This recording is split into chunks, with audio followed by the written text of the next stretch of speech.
पर्यटन मंत्री श्रीमान गजेंद्र सिंह शेखावत जी, संस्कृति राज्य मंत्री राव इंद्रजीत सिंह जी, सभी विद्वतजन, देवी और सज्जनों, आज विज्ञान भवन भारत के स्वर्णिम अतीत के पुनर्जागरण का साक्षी बन रहा है।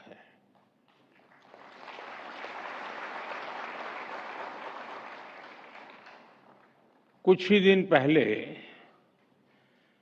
मैंने ज्ञान भारतम मिशन की घोषणा की थी और आज इतने कम समय में ही हम ज्ञान भारतम इंटरनेशनल कॉन्फ्रेंस का आयोजन कर रहे हैं। अभी इससे जुड़ा पोर्टल भी लॉन्च किया गया है। ये एक सरकारी या एकेडमिक इवेंट नहीं है। ज्ञान भारतम मिशन भारत की संस्कृति, साहित्य और चेतना का उद्घोष बनने जा रहा है। हजारों पीढ़ियों का चिंतन मनन, भारत के महान ऋषियों, आचार्यों और विद्वानों का बोध और शोध, हमारी ज्ञान परंपराएं, हमारी वैज्ञानिक धरोहरें, ज्ञान भारतम मिशन के जरिए हम उन्हें डिजिटाइज करने जा रहे हैं। मैं इस मिशन के लिए सभी देशवासियों को बधाई देता हूं।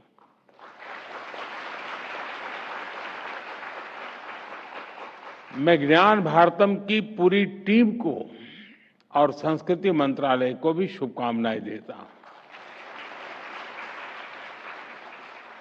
साथियों, जब हम किसी मैन्युस्क्रिप्ट को देखते हैं तो वो अनुभव किसी टाइम ट्रेवल जैसा होता है। मन में विचार भी आता है कि आज और पहले की परिस्थितियों में कितना जमीन आसमां का अंतर था।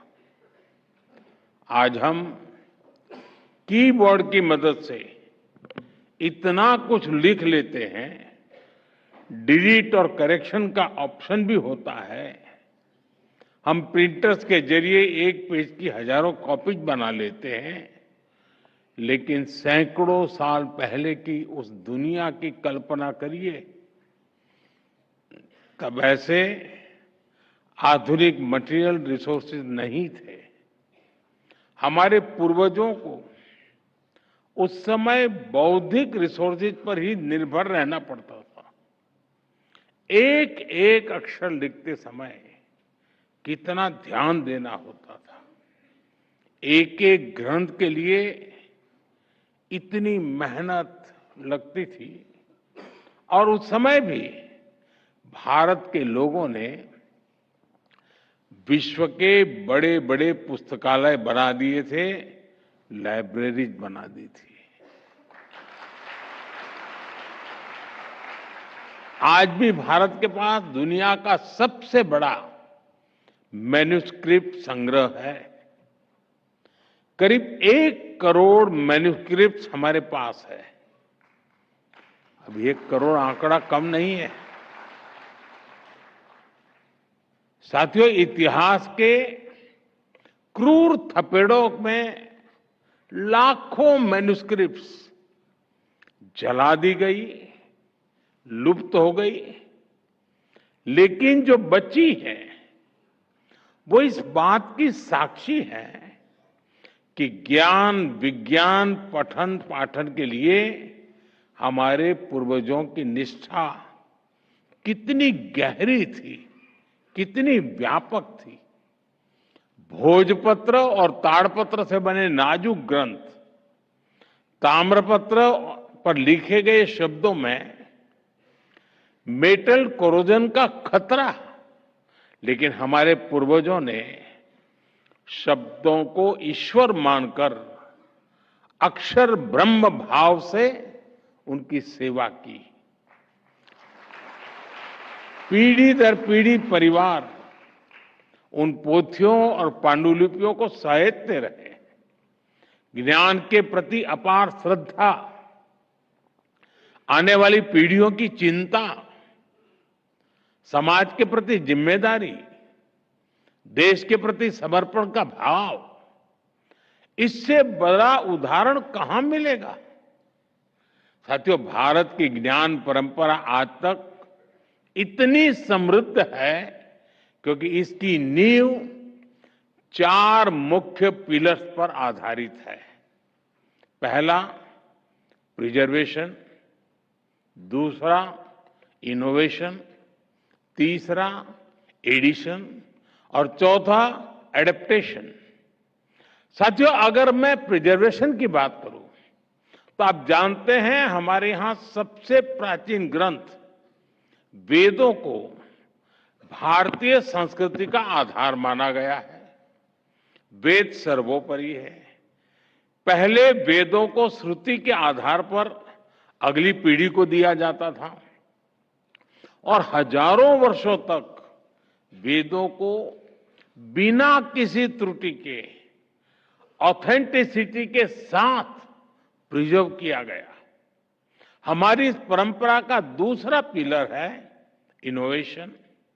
हमने आयुर्वेद, वास्तुशास्त्र, ज्योतिष और मेटलर्जी में लगातार इनोवेट किया है। हर पीढ़ी पहले से आगे बढ़ी और उसने पुराने ज्ञान को और वैज्ञानिक बनाया। सूर्य सिद्धांत और वराहमिहिर संहिता जैसे ग्रंथ लगातार लिखते जा रहे हैं और नया ज्ञान उसमें जुड़ता रहा है। हमारे संरक्षण का तीसरा पिलर है एडिशन, यानी हर पीढ़ी पुराना ज्ञान संरक्षित करने के साथ साथ नया कंट्रीब्यूट भी करती थी। जैसे कि मूल वाल्मीकि रामायण के बाद कई रामायण लिखी गई, रामचरितमानस जैसे ग्रंथ हमें मिले, वेदों और उपनिषदों पर भाष्य लिखे गए। हमारे आचार्यों ने द्वैत, अद्वैत जैसी व्याख्याएं दी। साथियों, इसी तरह चौथा पिलर है एडेप्टेशन, यानी हमने समय के साथ सेल्फ इंट्रोस्पेक्शन के भी किया और जरूरत के अनुसार खुद को बदला भी। हमने डिस्कशन पर जोर दिया, शास्त्रार्थ की परंपरा का पालन किया, तब समाज ने अप्रासंगिक हो चुके विचारों का त्याग किया और नए विचारों को स्वीकार किया। मध्यकाल में जब समाज में कई बुराइयां आई तो ऐसी विभूतियां भी आई जिन्होंने समाज की चेतना को जागृत रखा और विरासत को सहेजा, उसे संरक्षित किया। साथियों, राष्ट्रों की आधुनिक अवधारणा से अलग भारत की एक सांस्कृतिक पहचान है, अपनी चेतना है, अपनी आत्मा है। भारत का इतिहास सिर्फ सल्तनतों की जीत हार का नहीं है।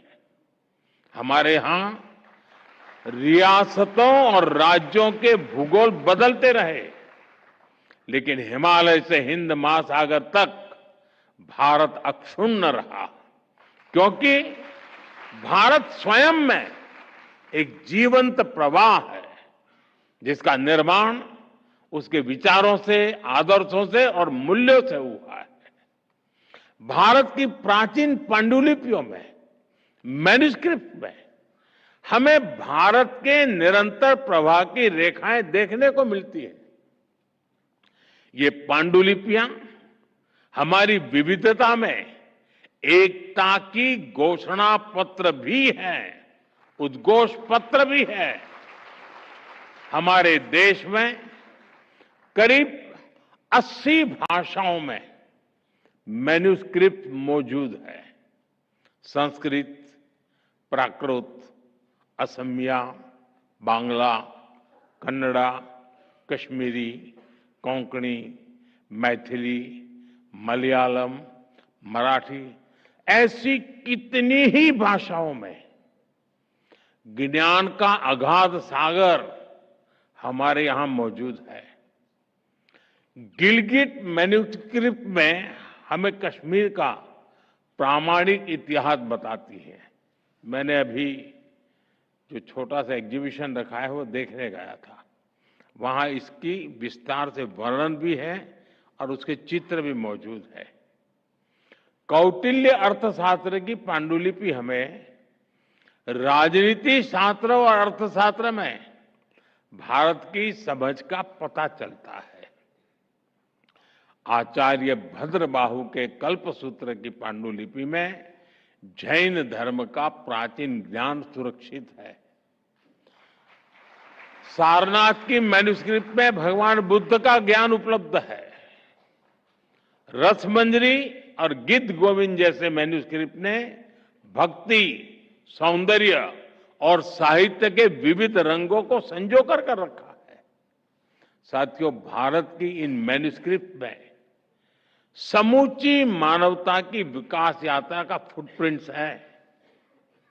इन पांडुलिपियों में फिलॉसफी भी है, साइंस भी है, इनमें मेडिसिन भी है, मेटाफिजिक्स भी है, इनमें आर्ट भी है, एस्ट्रोनॉमी भी है और आर्किटेक्चर भी है।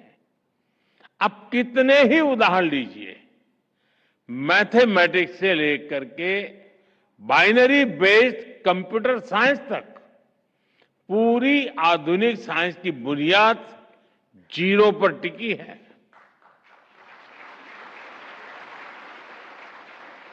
आप सब जानते हैं, शून्य की ये खोज भारत में हुई थी और बक्साली पांडुलिपि में शून्य के उस प्राचीन प्रयोग और मैथमेटिकल फॉर्मूलाज के प्रमाण आज भी सुरक्षित है। यशोमित्र की बोवर पांडुलिपि हमें सदियों पुराने मेडिकल साइंस के बारे में बताती है। चरक संहिता और सुश्रुत संहिता जैसे ग्रंथों की पांडुलिपियों ने आयुर्वेद के ज्ञान को आज तक सुरक्षित रखा है। शूल्व सूत्र में हमें प्राचीन जियोमेट्रिकल नॉलेज मिलती है। कृषि पराशर में एग्रीकल्चर के ट्रेडिशनल नॉलेज की जानकारी मिलती है। नाट्य शास्त्र जैसे ग्रंथों की मैन्युस्क्रिप्ट से हमें मानव के भावनात्मक विकास की यात्रा को समझने में मदद मिलती है।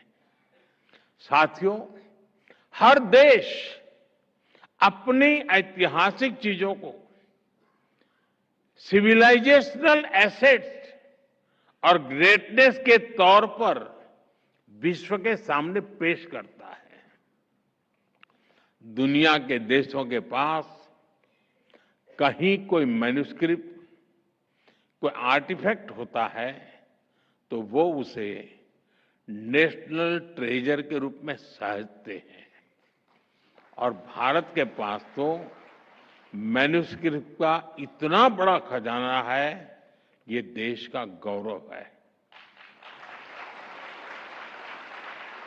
अभी कुछ समय पहले मैं कुवैत गया था, तो मेरे प्रवास के दरमियान मेरी कोशिश रहती है कि वहां कोई 4-6 इन्फ्लुएंसर्स हो और मेरे पास समय हो तो कुछ समय मैं उनसे बिताता हूं, उनकी सोच समझने का प्रयास करता हूं।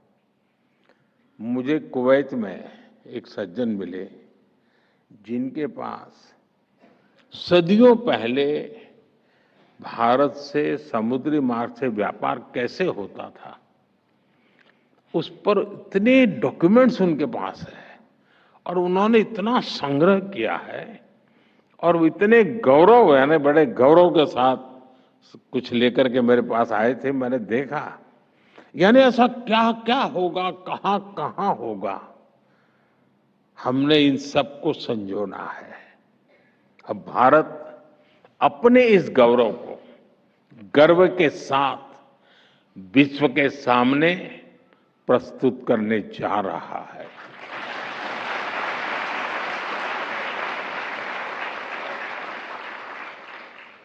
अभी यहाँ कहा गया है कि दुनिया में जितनी मैन्युस्क्रिप्ट्स है हमने खोज करके लाना चाहिए।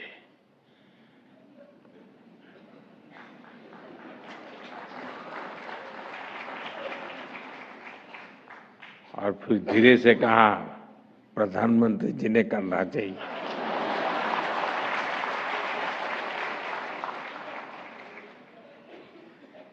लेकिन आपको पता है कि हमारे से यहाँ चोरी की जो मूर्तियां हैं पहले बहुत कम मात्रा में आई थी, आज सैकड़ों की संख्या में पुरानी पुरानी मूर्तियां वापस आ रही।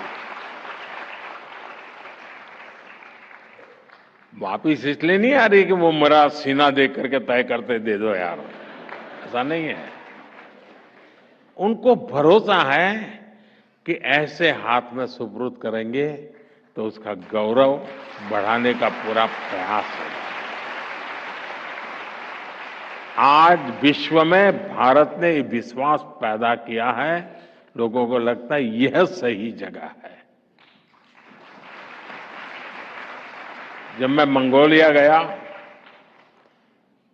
वहां बौद्ध भिक्षुओं से मैं संवाद कर रहा था, तो मैंने देखा उनके पास काफी मैन्युस्क्रिप्ट थी। तो मैं उनको रिक्वेस्ट किया कि मैं इसके लिए कुछ काम कर सकता हूं। उन सारी मैन्युस्क्रिप्ट को लाए, उसको डिजिटलाइज किया और उनको फिर वापस दिया। अब ये उनका खजाना बन गया है।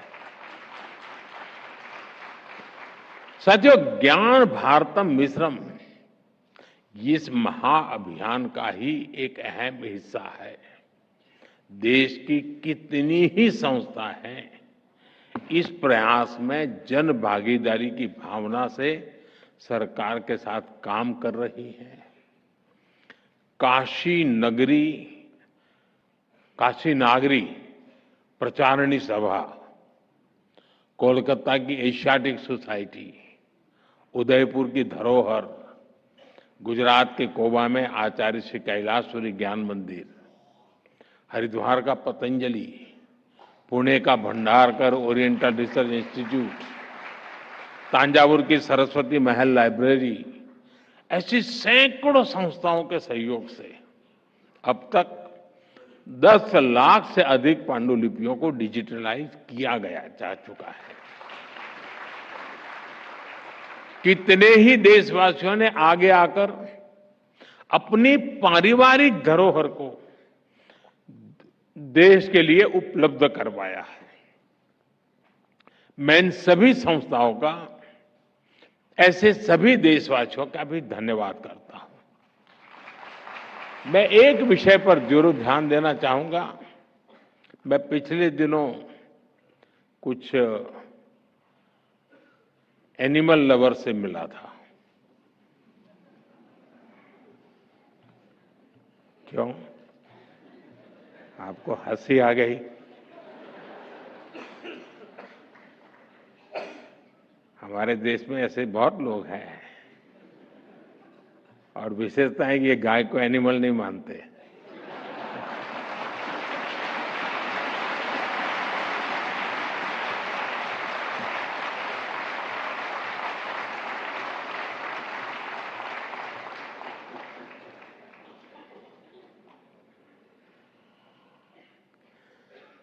तो उनसे बातों बातों में मैंने उनसे कहा कि हमारे देश में पशुओं की चिकित्सा को लेकर के बहुत कुछ शास्त्रों में पढ़ा हुआ है। बहुत सारे मैन्युस्क्रिप्ट संभव है। जब मैं गुजरात में था, गुजरात के एशियाटिक लायन, तो मेरी एक रुचि थी, तो मैं काफी उसमें रुचि लेता था। तो ऐसी बातें ढूंढता था कि अगर ज्यादा शिकार कर लिया और अगर तकलीफ होती है तो उनको पता होता था कि वो एक पेड़ होता है, उसके फल खाने चाहिए ताकि वॉमिटिंग हो सकता है। ये पशु को मालूम था। इसका मतलब जहां पर लायन की बस्तियां हैं वहां उस प्रकार के फलों के झाड़ होना जरूरी होता है। अब ये हमारे शास्त्रों में लिखा हुआ है। हमारे कई मैन्युस्क्रिप्ट्स हैं जिसमें इन सारी बातों को लिखा गया है। मेरा कहने का तात्पर्य है कि हमारे पास इतना ज्ञान उपलब्ध है और लिपिबद्ध है। हमें खोजना है, खोज करके उसको आज के संदर्भ में व्याख्यायित करना है। साथियों, भारत ने अतीत में कभी भी अपने ज्ञान को पैसे की ताकत से नहीं तोला है।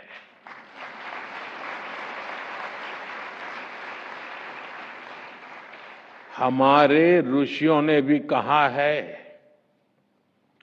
विद्या दान मतः परम, अर्थात विद्या सबसे बड़ा दान है।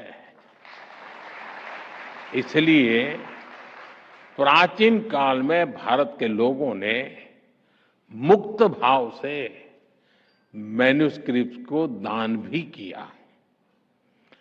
चीनी यात्री ह्वेनसांग जब भारत आए थे तो वो अपने साथ 650 से ज्यादा मैन्युस्क्रिप्ट लेकर के आए थे। नहीं, वो यहां से लेकर के गए थे। और मुझे चीन के राष्ट्रपति ने एक बार बताया कि वो मेरे गांव में सादा समय रहे थे, मैं जहां मेरा जन्म हुआ वड़नगर में। लेकिन जब यहां से चीन वापस गए तो वो राष्ट्रपति शी के जन्म स्थान पर रहते थे। तो वो मुझे वहां ले गए अपने गांव, और वहां जहां ह्वेनसांग रहे थे उस स्थान को मैं देखने के लिए उनके साथ गया। और जो मैन्युस्क्रिप्ट थे उस पूरा विस्तार से मुझे राष्ट्रपति शी ने दिखाया था। और उसमें जो भारत का वर्णन थे उसके कुछ पैराग्राफ थे जिसको इंटरप्रेटर ने मुझे वहां समझाया। यानी मन को बहुत ही प्रभावित करने वाला, वो एक एक चीज देखते थे लग रहा था क्या खजाना होगा हमारे पास। भारत की कई मैन्युस्क्रिप्ट्स आज भी चीन से जापान भी पहुंची है। 7वीं सदी में जापान में उन्हें राष्ट्रीय पूंजी की तरह होर्युजी मोनेस्ट्री में संरक्षित किया गया। आज भी दुनिया के कितने ही देशों में भारत की प्राचीन मैन्युस्क्रिप्ट रखी हुई है। ज्ञान भारतम मिशन के तहत हम ये भी प्रयास करेंगे कि मानवता की ये साझी धरोहर एकजुट हो। साथियों, हमने G20 के सांस्कृतिक संवाद के दौरान भी इसकी पहल की थी।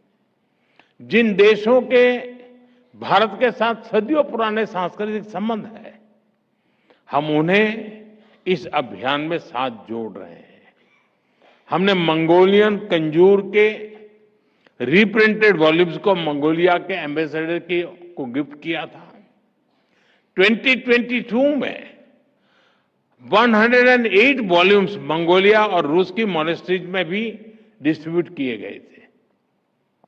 हमने थाईलैंड और वियतनाम की यूनिवर्सिटीज के साथ एमओयूज किए हैं। हम वहां के स्कॉलर्स को पुरानी मैन्युस्क्रिप्ट को डिजिटाइज करने की ट्रेनिंग दे रहे हैं। इन प्रयासों के चलते पाली, लान्ना और चाम भाषाओं की कई मैन्युस्क्रिप्ट को डिजिटाइज किया गया है। ज्ञान भारतम मिशन के जरिए हम इन प्रयासों को और विस्तार देंगे। साथियों, ज्ञान भारतम मिशन के जरिए एक और बड़ा चैलेंज भी एड्रेस होगा।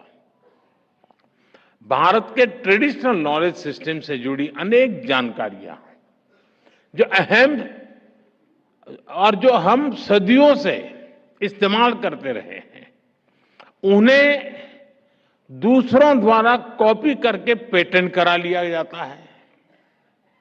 इस पायरेसी को रोकना भी आवश्यक है। डिजिटल मैन्युस्क्रिप्ट के जरिए इन प्रयासों को और गति मिलेगी और इंटेलेक्चुअल पायरेसी पर लगाम लगेगी। दुनिया को भी तमाम विषयों पर प्रामाणिकता के साथ मौलिक स्रोतों का पता चलेगा। साथियों, ज्ञान भारतम मिशन का एक और बहुत बहुत अहम पक्ष है।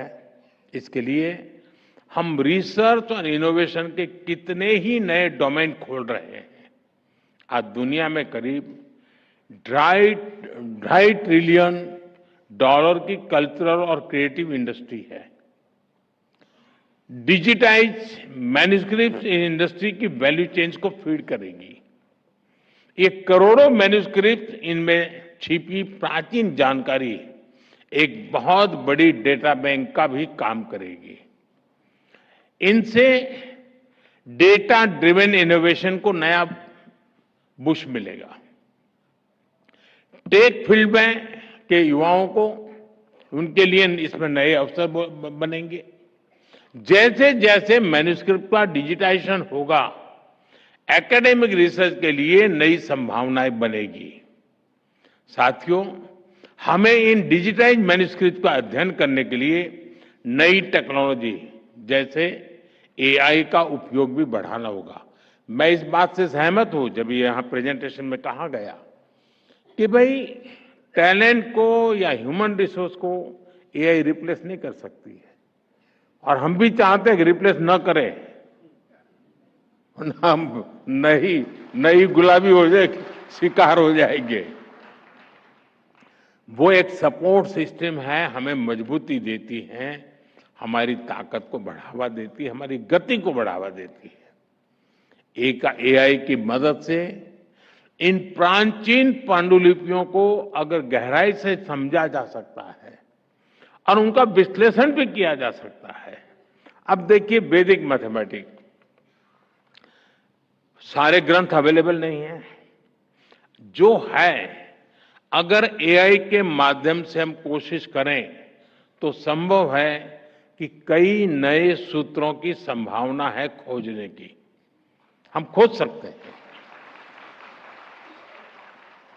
इन मैन्यूस्क्रिप्ट में मौजूद ज्ञान को दुनिया के सामने कैसा लाया जाए, इसमें भी एआई की मदद ली जा सकती।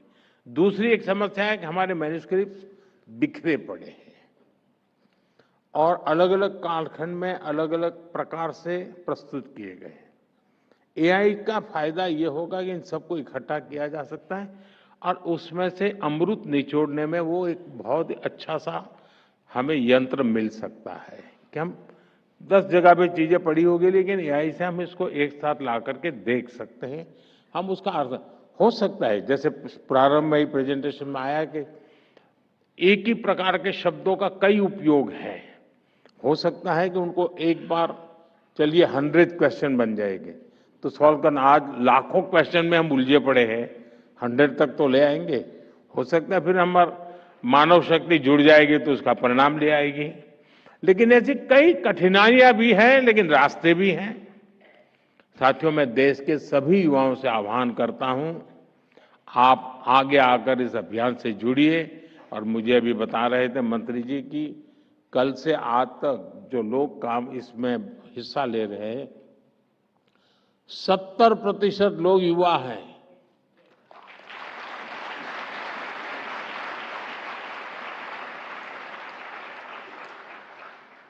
मैं समझता हूं ये सबसे बड़ी इसकी सफलता की निशानी है।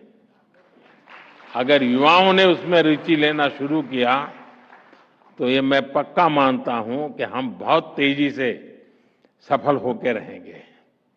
हम कैसे टेक्नोलॉजी के जरिए अतीत को एक्सप्लोर कर सकते हैं, हम कैसे इस ज्ञान को एविडेंस बेस्ड पैरामीटर्स पर मानवता के लिए सुलभ बना सकते हैं, हमें इस दिशा में प्रयास करना चाहिए। हमारी यूनिवर्सिटीज को, हमारे इंस्टीट्यूट्स को भी इसके लिए नए इनिशिएटिव लेने चाहिए। आज पूरा देश स्वदेशी की भावना और आत्मनिर्भर भारत के संकल्प को लेकर आगे बढ़ रहा है। ये अभियान उसका भी एक विस्तार है। हमें अपनी धरोहरों को, अपने सामर्थ्य को, यानी सामर्थ्य का पर्याय बनाना है। मुझे विश्वास है ज्ञान भारतम मिशन से भविष्य के एक नया अध्याय शुरू होना जा रहा है।